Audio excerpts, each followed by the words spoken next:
Mobility has always been more than movement.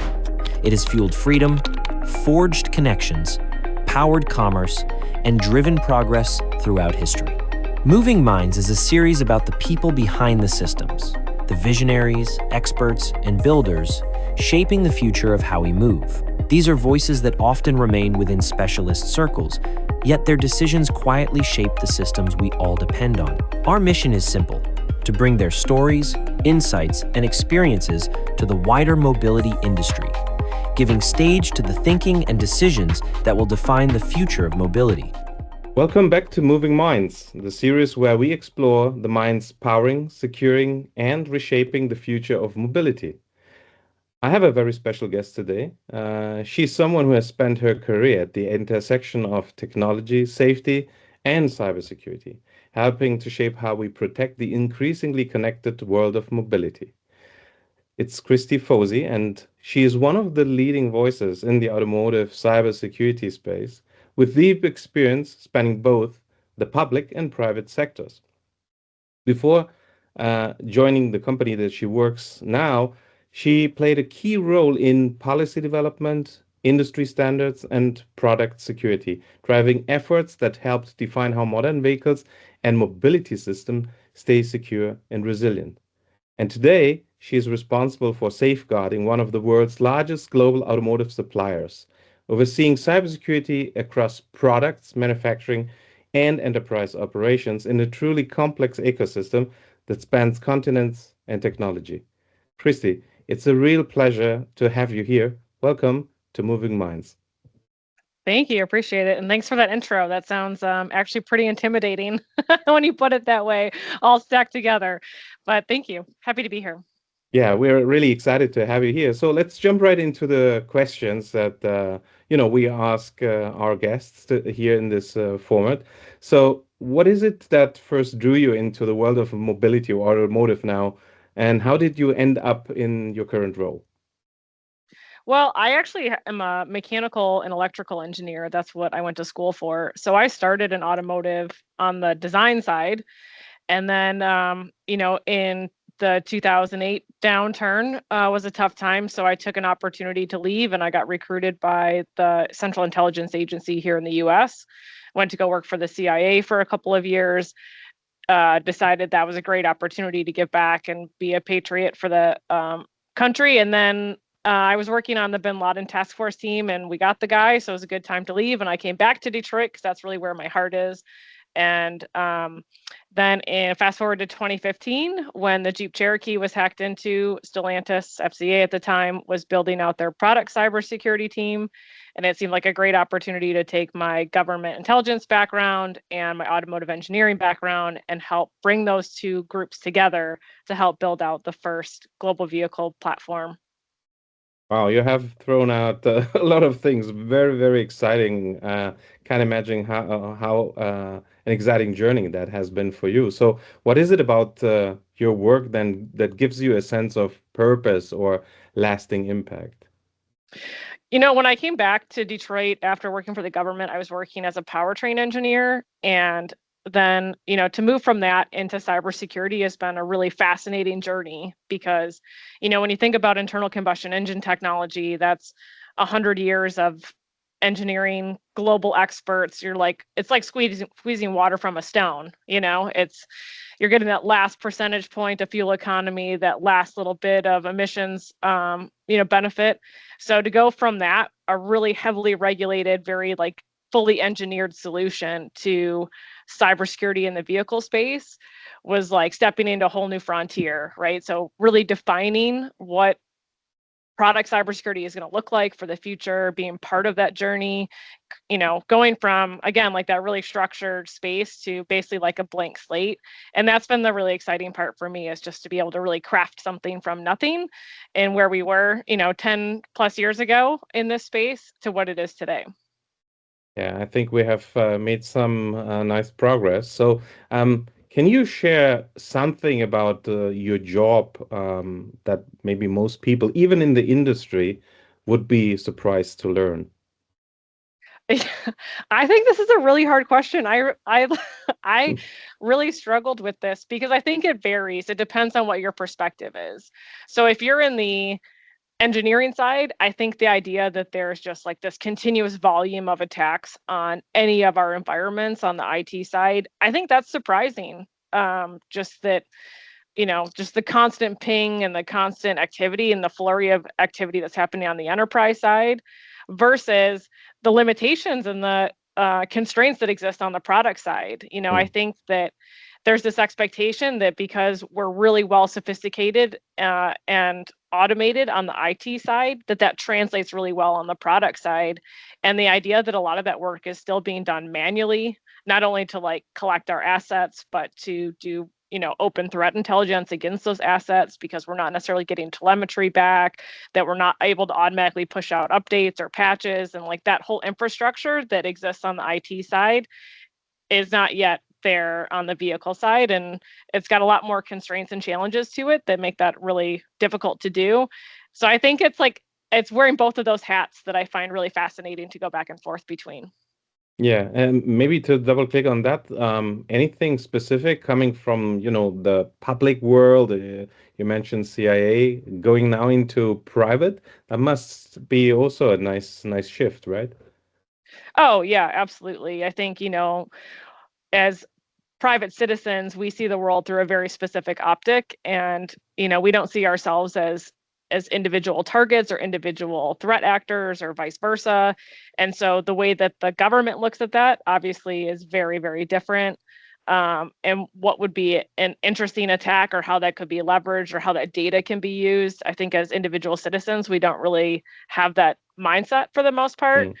Mm, So definitely context switching, and then vice versa. On the government side, there's this expectation that cybersecurity and data privacy is paramount because that's the world that they live in. But to say that there's no like business driver behind that our consumers are not begging for cybersecurity, they're not going to the dealership lot and saying, what's the most secure vehicle on this lot? Like if the customers are not asking for it, then they don't want to pay for it. And so how do you build that in? And so that back and forth between the way that we prioritize things in the business world versus the optics that the government has is always, again, an interesting perspective and an interesting shift to try to translate between the two. yeah. Now, in this, now 360-degree view, let me describe it as such. And what is the most misunderstood challenge in mobility or automotive that you would see today? I think it's that long-term view, right? We're moving to the software-defined vehicle. We're moving to more autonomy in our vehicles, and able to do that, it covers across a lot of different aspects of the industry today. So I think that's an interesting challenge, which we can talk more about, but also that long-term support concept, right? I think that we've been able to do it for mechanical systems, but the laws of physics don't change year to year. You passed the crash test 10 years ago, you're going to pass it again today. The fact that you passed a penetration test 10 years ago, or that met some cybersecurity standard 10 years ago, that's like way obsolete, So trying to say that those are the same in some way, and that the people that designed that software 10 years ago are now going to be able to continue to maintain that, and the infrastructure and support it takes to be able to support it and make those changes.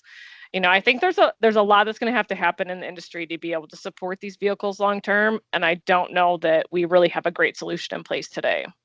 Yeah, I bet that the landscape changes every minute, looking at the track actors and what's going on, in particular these days in the industry. So there's a lot of publicly uh, well-known cases where the industry has suffered, in particular the automotive industry. And I think it's still one of the top three attacked industry at the end of the day. So with that notion. What would you say? What are some of the most important, but maybe even undervalued drivers in industry that offer this plethora of opportunity for bad actors? On the bad actor side, I think it's a continuous access, right? Like there's so much more things connected, there's so much more data, there's so much more information, there's so much more that you can do with your vehicle. I think that the target is just increasing tenfold year over year. But then on the other side, in terms of like what's driving our industry and what we're doing day to day, I would say is really more on the regulatory side, is really driving a lot of what we're doing each day, especially in Europe and what's coming out of Europe. Going back, GDPR was a really big change. A lot of the new regulation that's defining what we look at for the data that's stored on our vehicles, how we treat that information is really changing the way that we think about our vehicles. And how do we manage that, and what does that look like? And China's becoming a player in that regulatory space as well. So I think it's going to be an interesting change, and I think that again, because it's not a big consumer driven requirement, it's going to have to come out of regulation. Yeah, what would you say in the context of a role for a CISO who is obviously not only looking at the product side, but as I did in your introduction, you're also overseeing, manufacturing and also the IT space. Um, are the is the notion of the threat actors kind of blurring because there is no such thing as threat actors for the product versus threat actors from a traditional IT security perspective? How do you see that? In particular, because as a supplier, you have to look more deeply also in the supply chain. Yeah, I think that a lot of the things that we've done on the traditional IT side, we're leveraging those more on the vehicle side today, right? So the transition away from CAN into Ethernet and more like commonly used technologies to make things more Wi-Fi connected versus proprietary signaling for vehicles. I think that that shift is really benefiting the vehicle and the vehicle security, but also we had a little bit of protection under security by obscurity previously because it was like so niche knowledge to know all the stuff about the vehicle. And now we're opening it up to, common technologies and common platforms, which also allows it for common attack vectors as well. Yeah, definitely. Now, let's look at the role today. Um, how has your role in the last maybe 3 to 5 years changed? And you already elaborated on the shift going from public to private. What do you think it will demand from you next? I don't want to use a buzzword answer here, but I think AI is certainly a new frontier. I think, technology that's come out in the last 10 years or so, or even looking shorter term, we've looked at quantum, we've looked at blockchain, and we've always said, like, those were the previous buzzwords, right? Of how are we going to respond to those? And the reality is that those never really came into fruition in the sense that it was never really integrated into the day to day. We really haven't experienced the impact of it in the way that we are seeing with AI, where all of our application tools are starting to integrate AI. It's becoming more part of our day-to-day lives. It's, the tools that we're reaching out to help and support. And there's things that are really positive about AI that you want to be able to lean into and invest in from a corporate perspective. But the challenges associated with the cybersecurity behind it, I think, is always, it's forcing us to take a look at what we're doing and really rethink what the future looks like and what our policies need to be, and specifically how do we look at our data and where our data is going. I think it's really kind of brought the lid off of that and forced us to really take a think on what are we actually going to do with this data, and if that's the future of our revenue stream, right? The value of our data, and now we're exposing it in all these different places. What does that mean for our future? It's not just our IP anymore. It's it's the data behind it. Yeah, I think I mean the topic of AI is part of what I ask my guests. Maybe to double click on what you just said, um, how do you think will AI impact the role of a CISO at the end? And looking in terms of not the capabilities and data that you were mentioning, but also whether AI tools will change the perspective we have on cybersecurity. Yeah, I think it's twofold. I think you have to look at it from both perspectives. I think AI certainly opens up a new opportunities for threat vector or threat actors who didn't have the technical skills before can now you leverage AI to write scripts and to give them more capabilities than they had in the past. So I think that span is definitely happening. But really, I think right now it comes down to speed and the speed that we're able to respond or react to.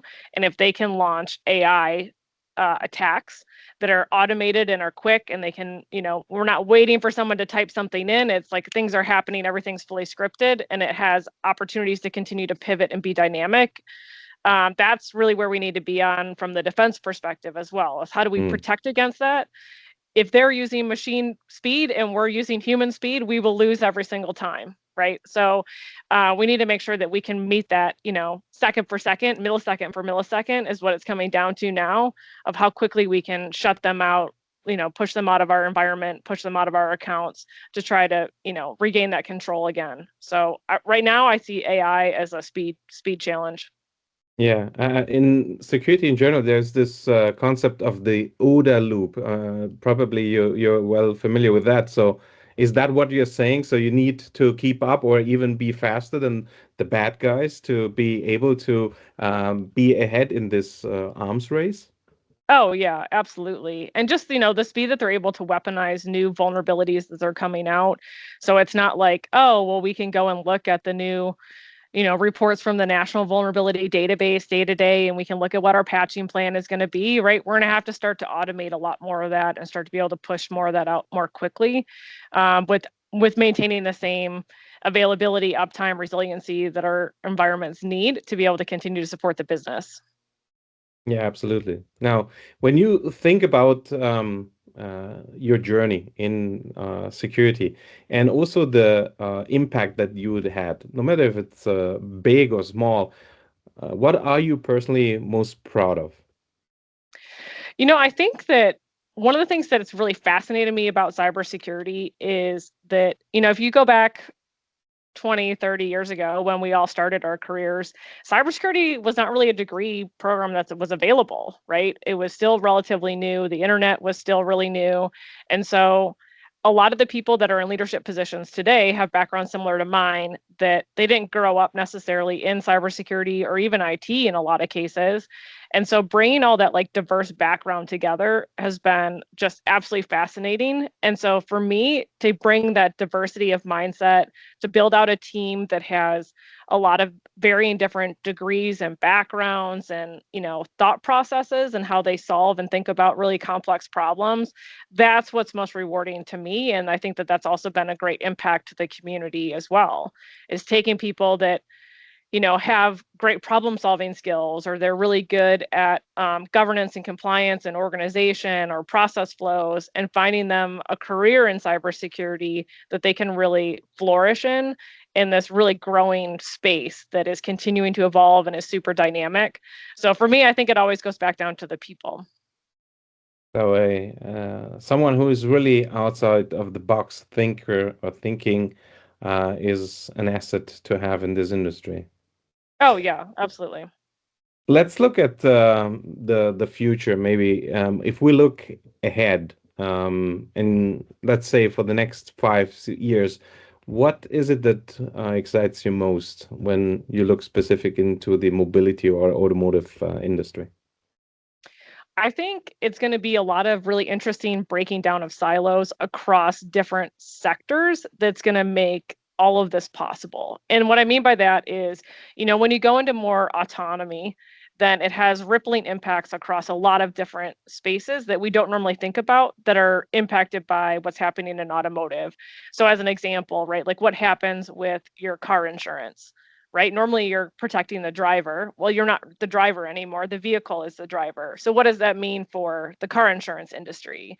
If we go into more software defined vehicles and adding more autonomy, and some of the expense of the vehicles continues to grow, then we're looking at different changes to the car ownership model. And, is it reasonable for an individual to even own a vehicle, or will it always go back to the manufacturer and you like lease it or you pay per use or something like that?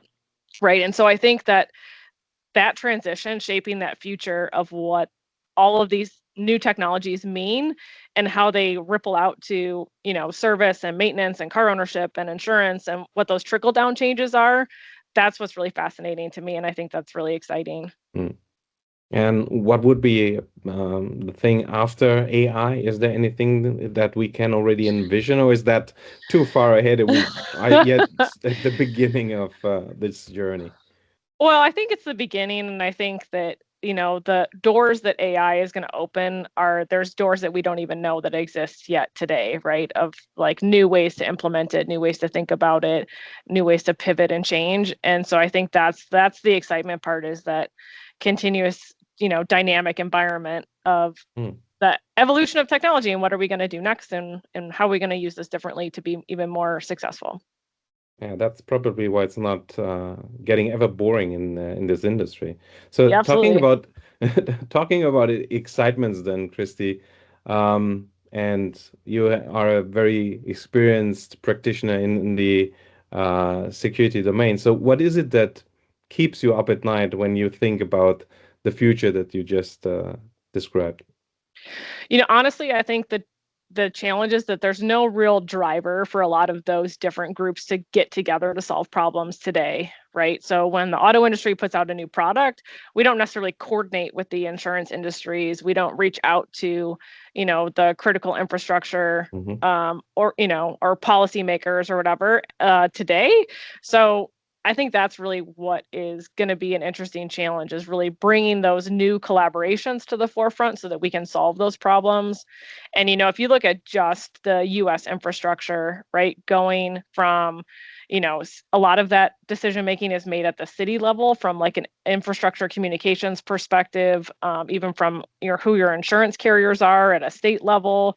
And then you're crossing state lines, and what does that mean? And so I think it's a really complicated environment today that'll be really interesting to try to unravel, to come up with not only a federal solution, but also a global solution, so that we're not tailoring per country, because that's just not reasonable.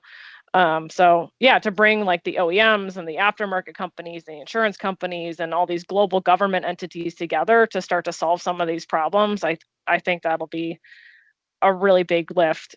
And it'll be, there's no like natural leader for that today. Yeah, that sounds like a silver bullet, having that Yeah. secret holy grail of cybersecurity. And I'm sure you're dealing a lot of time with the regulatory landscape that we have scattered around the world. All those things that are new and coming up. China with its regulations soon, AIS in India, and maybe US doing, as you said, even on the local level. That's going to make the job not easier, but more complex. How do you deal with that complexity? I don't know yet. I think that, we're still trying to figure it out, and, trying to look at basically trying to create supersets of what's best practice, and just trying to stay more ahead of the regulation as we can, so that we're not being responsive to these individual entities, that we're already like ahead of that in some space, is really where we need to be. And that's the only way we can survive right now, until we can try to get some collaboration across these groups. Yeah, and I think in the industry there are plenty of initiatives such as Auto Isaac and others where this is exactly the idea, to bring in the practitioners, share the pains, share what is the best practice if there is, and go forward. Now, I cannot let you go with the one question that is always the last question I ask my guests, which is, if you could whisper one tip to a young practitioner that is willing to entering our industry, what would it be? I think it's got to go but down to the people, right? I think there's so much to learn from each other, and our different experiences that we bring to the table. And I think it's just continuing to ask questions, and to challenge, and to be hungry, and that's what's going to make it all successful, and that's what's going to make it work in the end. Wonderful. Kristie, it has been my pleasure.